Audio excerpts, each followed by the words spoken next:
For this cooking demonstration, I'm going to show you how to make a grilled cheese sandwich using fontina cheese, mushrooms, and garlic and sage. So let's get started.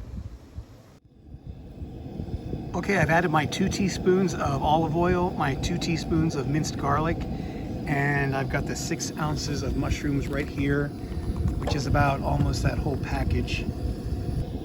So I've added my 2 teaspoons of olive oil, my 2 teaspoons of chopped minced garlic, and my 6 ounces of mushrooms to the pan.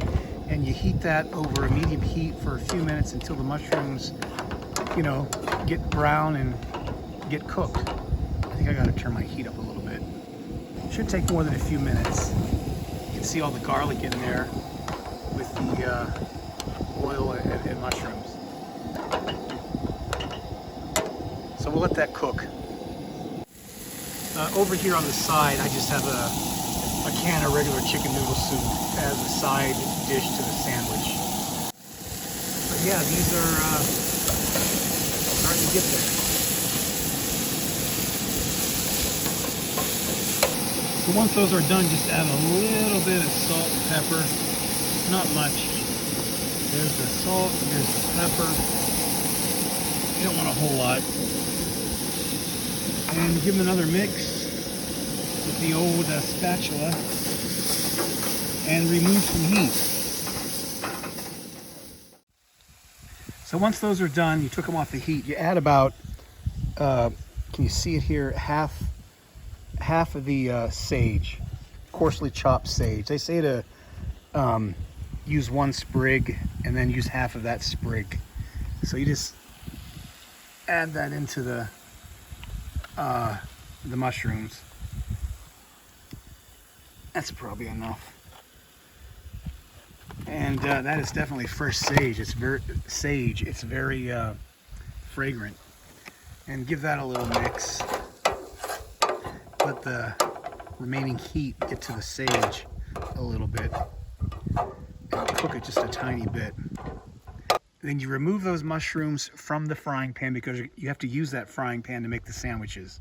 So let me go get another plate and I'll take those out of there. So you put your fontina cheese on the bread. You just slice it thinly and use sourdough bread. That's what I'm using here. And then you put the mushrooms on top of the cheese and put the top slice on top of that and turn the stove back on and fry it like a grilled cheese. Watch carefully because they tend to fry fast. I forgot to mention you have to add a tablespoon of olive oil back into the pan before you put the sandwich in there to fry it up. So make sure you add the olive oil. Okay, let's flip it. So there's what the first side looks like. I might flip that back over and give it 1 more minute. It's kind of not very toasted there, right in the center. Okay, I just flipped it back over to get that other side 1 more minute. But that's a nice golden color. That's the nice golden color that you're going for when you fry these. You really got to watch you don't have the heat too high and fry them too fast. So there's the finished sandwich. I cut it in half. You can see all that melted fontina cheese and the mushrooms and sage and garlic on top. And then my chicken noodle soup is down there. And I got some iced tea. And I'm gonna sit here out in the middle of nowhere and have dinner. All right, full recipes in the video description. Check it out. Thanks for watching.